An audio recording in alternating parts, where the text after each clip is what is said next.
I'm Marilyn, and I guess you could say I was born unwanted. My mom got knocked up by some guy she was dating when they were young. Neither of them wanted to get hitched or have a kid, but both sets of grandparents found out and forced them into it. My dad never let me forget that I ruined his life. He'd look at me like I was some kind of burden, always muttering about how I stole his youth. Mom wasn't much better. She didn't want me either, so love wasn't exactly flowing in our house. Don't get me wrong, my parents got along fine with each other. They kinda made peace with the whole marriage thing and settled into a normal life. But me? I was just the unwelcome reminder of their derailed plans. Things got worse when I was 9. That's when my little sister came along, the golden child, the one they actually wanted. Dad couldn't get enough of her, spoiling her rotten. She got the best of everything, but mostly, she got what I never had, our parents' attention. I remember this one time when I was about 11. It was my sister's birthday, and Dad had bought her this fancy new bike. I asked if I could ride it, just for a minute. No way, Dad snapped. You'll probably break it. Go do the dishes or something useful. That's how it always was. I was the live-in maid, good for nothing but chores. Every little mistake I made was blown out of proportion. Marilyn, Mom would yell. You missed a spot on the floor. Can't you do anything right? But you know what? There was one thing I actually enjoyed, cooking. It wasn't a chore for me, it was like my secret superpower. By the time I hit 13, I could whip up stuff that would make your mouth water. I had these special recipes I'd bust out for family gatherings. The looks on everyone's faces when they tasted my food, man, that was something else. But here's the kicker, they all thought it was Mom's cooking. I remember one Thanksgiving when I was 15.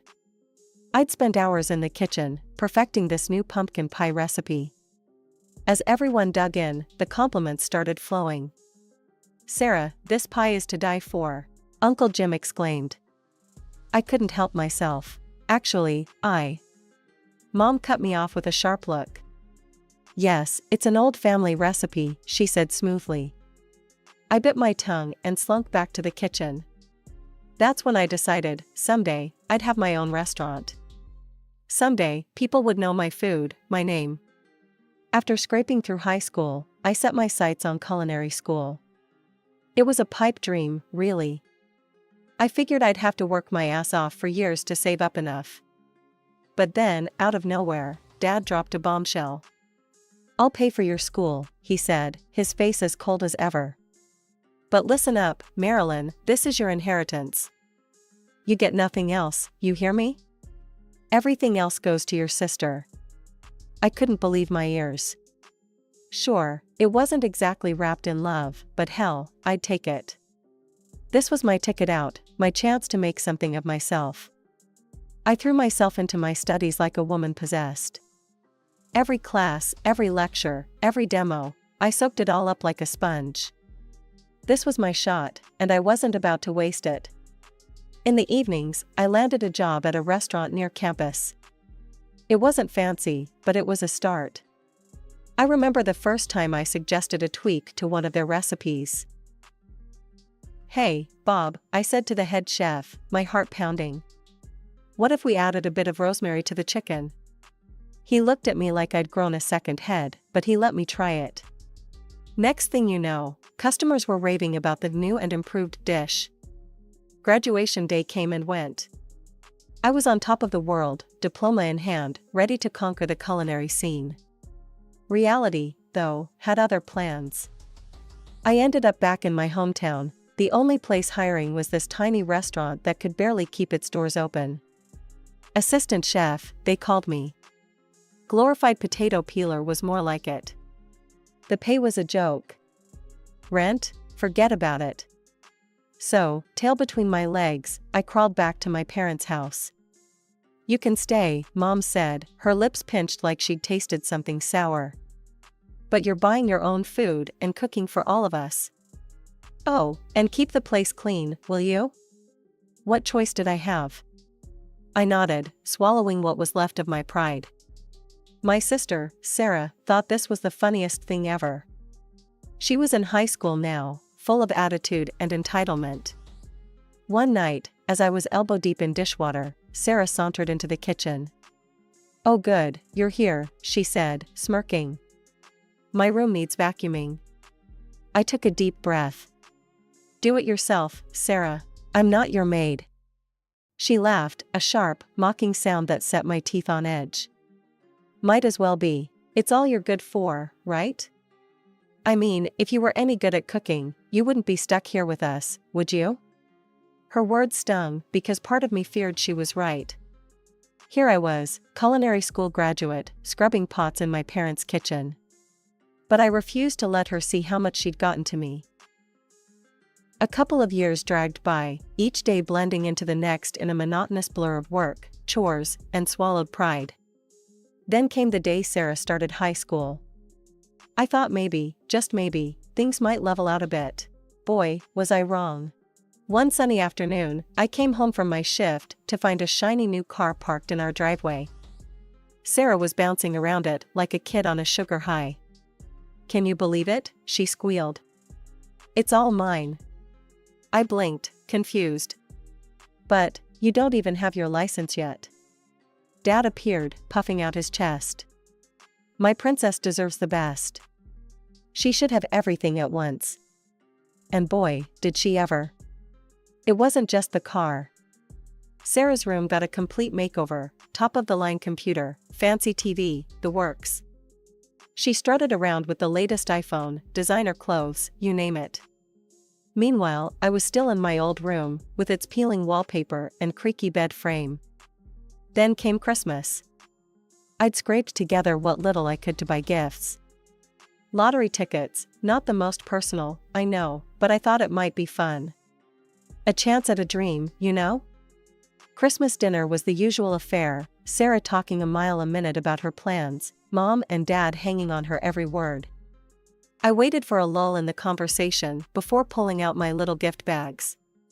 "Merry Christmas, everyone," I said, trying to sound cheerful as I handed them out.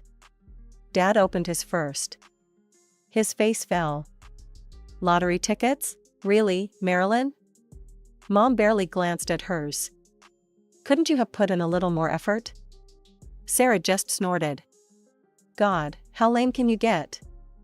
I felt my cheeks burning. "I just thought." "Well, you thought wrong," Dad cut me off. "This isn't a real gift. Don't expect anything from us." I blinked hard, fighting back tears. "Fine," I managed to choke out. "I'll just take them back then." I grabbed the tickets and bolted from the table, ignoring their calls behind me. I ended up at the restaurant where I worked, sharing a lonely Christmas dinner with my coworker, Tom. As I sat there, staring at those stupid lottery tickets, I had no idea how they were about to change everything. In that moment, all I felt was the sting of rejection, the familiar ache of being the family disappointment. "Merry Christmas to me," I muttered, stuffing the tickets into my pocket. The holidays came and went, leaving behind a trail of stale cookies and leftover turkey. I was back at work, trying to shake off the funk from Christmas, when my phone buzzed. It was a notification from the lottery app. I almost ignored it, but something made me check. My heart stopped. I blinked, rubbed my eyes, and looked again. The numbers were still there, mocking me with their impossible reality. The ticket I'd meant for Mom had hit the jackpot. After taxes, I was looking at a cool $740,000. I couldn't breathe. This was it, my ticket out, my chance to make my dreams come true. With shaking hands, I dialed home. "Mom, Dad, you won't believe this," I blurted out as soon as someone picked up. "Remember those lottery tickets? One of them won. I've got $740,000. There was a pause, then Dad's gruff voice. "Bring that ticket home, now." I rushed home, my mind racing with possibilities. As I burst through the door, words tumbled out of me. I've always wanted to open my own restaurant. I've got so many ideas. "Hold it right there," Sarah cut in, her eyes gleaming. "That money's mine." I blinked, confused. What? No, it was a gift for Mom and Dad, she sneered. And everything that belongs to them belongs to me. Right, Daddy? Dad nodded, his face set in stone.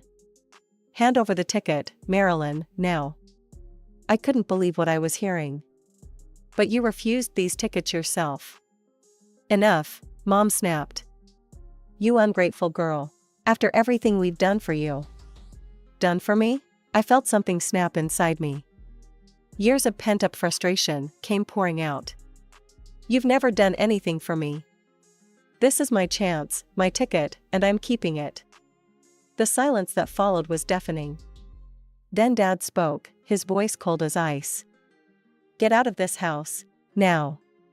I looked at each of their faces, Dad's anger, Mom's disappointment, Sarah's smug grin. In that moment, I knew there was no going back. Fine, I said, my voice surprisingly steady. I'm gone.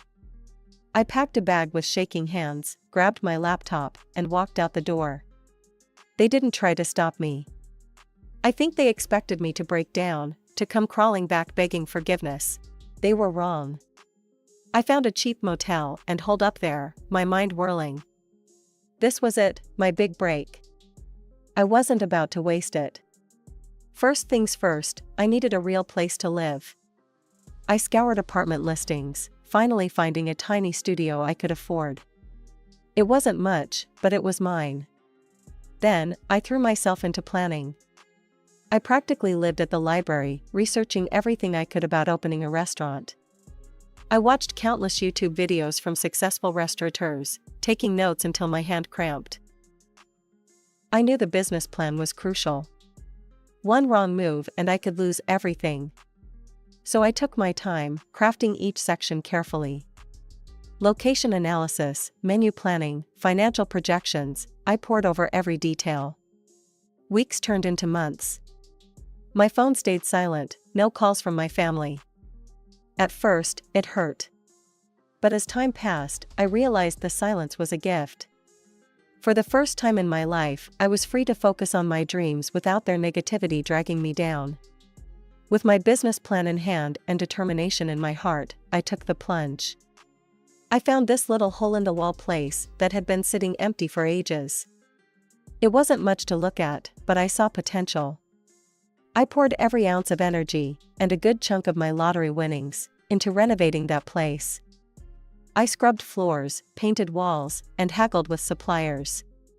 When I finally hung up the now opened sign, I was exhausted but exhilarated.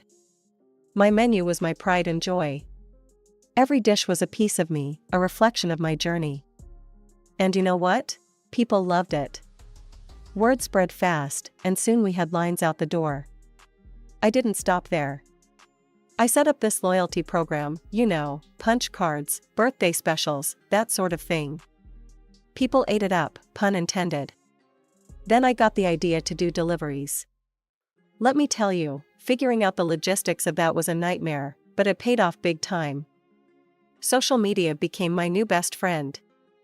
I was posting pics of our dishes, behind-the-scenes videos, the works. People couldn't get enough of it. Before I knew it, we were turning a profit. That's when I started thinking bigger. 2 years after opening, I launched my second location. 3 years after that, a third. Suddenly, I wasn't just a chef, I was a bona fide entrepreneur with a chain of restaurants. Life was good. I was so busy, I barely had time to think about my family. Then, out of the blue, my phone rang. It was a number I hadn't seen in years. Marilyn? It was Mom's voice, hesitant and small. We need your help. I listened in disbelief as she explained. Sarah, my perfect little sister, had screwed up at her job. Now she couldn't find work anywhere. Could you, maybe give her a job? Mom asked. Your father and we're at our wits' end. I was quiet for a long moment. Part of me wanted to laugh in their faces, to tell them where they could shove their request. But another part, well, maybe it was time to be the bigger person. All right, I said finally. I'll give her a shot. But listen up, she gets no special treatment. If she doesn't pull her weight, she's out. Got it? Oh, Marilyn, thank you, Mom gushed. We're so proud of you, you know. We always knew you'd do well. I bit back a snort. Sure they did. As I hung up, I couldn't help but shake my head. Life sure has a funny way of coming full circle, doesn't it? Here I was, the family screw up, about to give little Miss Perfect a job. Sarah showed up for her interview looking like she'd swallowed a lemon. I bit back a smirk and got down to business. You'll start as an administrator, I told her. It's not glamorous, but it's a foot in the door. She nodded, all wide-eyed innocence. I'll work hard, I promise. And you know what? At first, she did. I spent hours training her, showing her the ropes. It was nice, in a weird way. Like we were finally building the sisterly bond we never had. One night, as we were closing up, Sarah opened up about her last job. It was awful, she sniffled. The director's daughter hated me. She was so jealous, always trying to make me look bad. In the end, they fired me for no reason. My heart softened. That's rough, I said, patting her shoulder. But hey, you've got a fresh start here. For a while, things were great. Sarah was picking up the work quickly, and I even caught myself bragging about her to the other managers. Look at my little sis go, I'd say, proud as punch.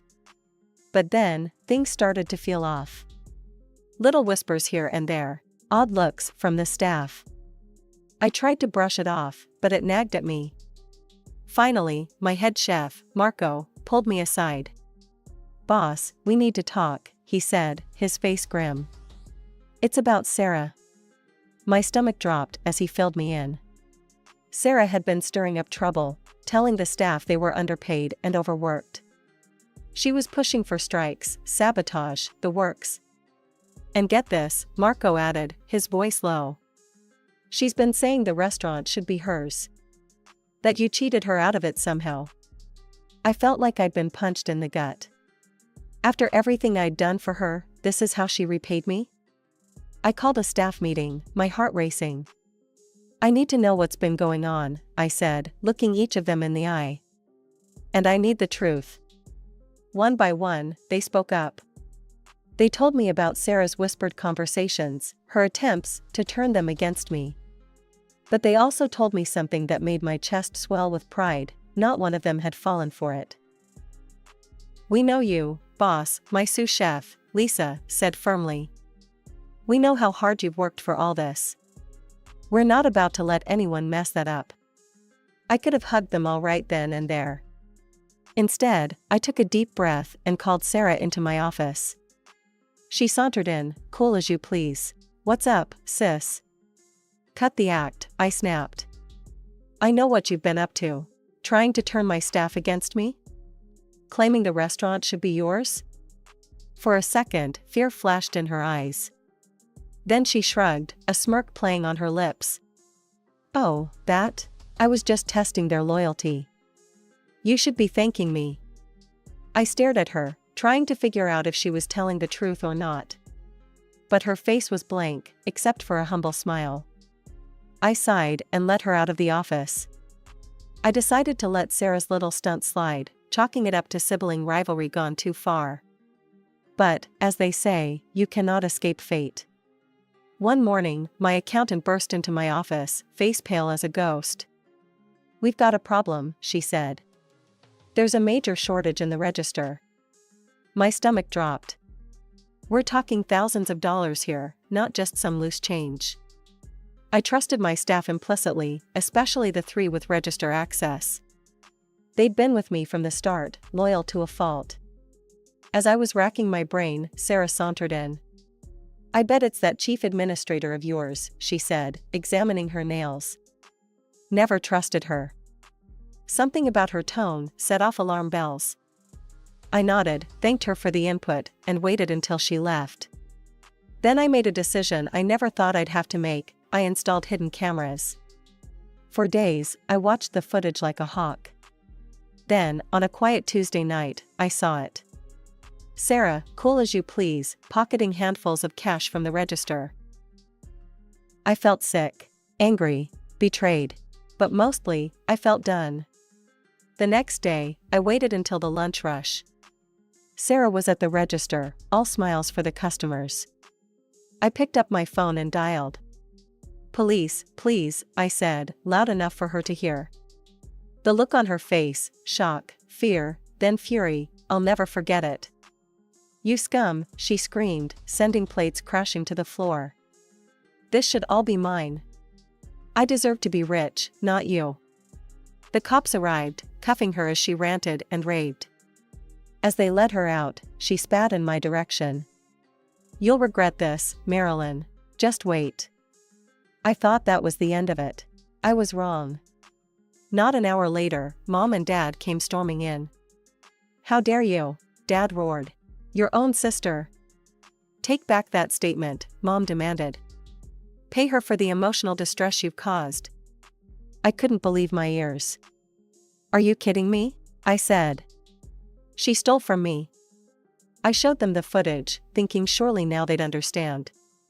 But they just kept yelling, then begging, then offering me money to drop the charges. Something in me snapped. Years of pent-up frustration came pouring out. "Enough," I shouted. "Do you have any idea what it was like growing up in that house? Always second best, always the screw-up?" They looked shocked. "Good. Sarah needs to face the consequences of her actions," I continued. "For once in her life, she needs to take responsibility." Dad's face turned purple. "You ungrateful little. You're just jealous of her. Always have been." I laughed. I couldn't help it. Jealous? Of what? Her inability to hold down a job? Her klepto tendencies? No thanks. "Now see here," Mom started, but I'd had enough. "No, you see here," I cut her off. "I owe you nothing. Not a damn thing. Now get out of my restaurant, before I call the cops on you too." They gaped at me like fish out of water. "I mean it," I said, reaching for my phone. "Out, now." As they shuffled out, tails between their legs, I felt a weight lift off my shoulders. For the first time in my life, I'd stood up to them. Really stood up to them. I sank into a chair, suddenly exhausted. This wasn't over, not by a long shot. There'd be a trial, more family drama, who knows what else. But in that moment, watching my parents' retreating backs, I knew one thing for certain: I was finally, truly free. The day of the trial arrived, and I felt like I was going to be sick. As I walked into the courthouse, I caught sight of Sarah in her orange jumpsuit, flanked by our parents. They glared at me like I was Judas himself. I took a deep breath and reminded myself why I was here. This wasn't about revenge or family drama. This was about right and wrong. The trial started, and it was like watching a train wreck in slow motion. Sarah's lawyer tried to paint her as a victim of circumstance, misunderstood and led astray. I almost laughed out loud at the irony. But then came the bombshell. "Your Honor," the prosecutor said, "I'd like to call a surprise witness. The director of Ms. Johnson's previous place of employment." Sarah's face went white as a sheet. I leaned forward, curious despite myself. A distinguished-looking man took the stand. He cleared his throat and began to speak. "Sarah Johnson worked for my company for 6 months," he said. "During that time, she befriended my daughter and gained access to sensitive areas of our office. We later discovered she had been embezzling funds." The courtroom erupted in whispers. I felt like I'd been punched in the gut. So much for the jealous boss's daughter story. "We chose not to press charges at the time, at my daughter's request," he continued. "She felt betrayed and didn't want to deal with a public trial. But when I heard about this case, I knew I had to come forward." Sarah was shaking her head frantically, mouthing "No, no, no." The rest of the trial was a blur. In the end, the verdict came down like a hammer blow. "Sarah Johnson, this court finds you guilty of theft and sentenced to 5 years in state prison." As they led Sarah away, she locked eyes with me. For a moment, I saw a flicker of the little sister I used to know, scared, vulnerable. But then it was gone, replaced by a cold hatred that chilled me to the bone. Mom and Dad rushed past me, not even sparing a glance. As I watched them comfort Sarah, I realized something: this was it. The final nail in the coffin of our family relationship. And you know what? I was okay with that. In the months that followed, I threw myself into my work. I expanded my restaurant chain, opened a culinary school for underprivileged kids, even started a line of gourmet food products. My phone stayed silent. No calls from Mom and Dad, no prison letters from Sarah. At first, it stung. But as time passed, I realized the silence was a gift. For the first time in my life, I was free to focus on my dreams without their negativity dragging me down.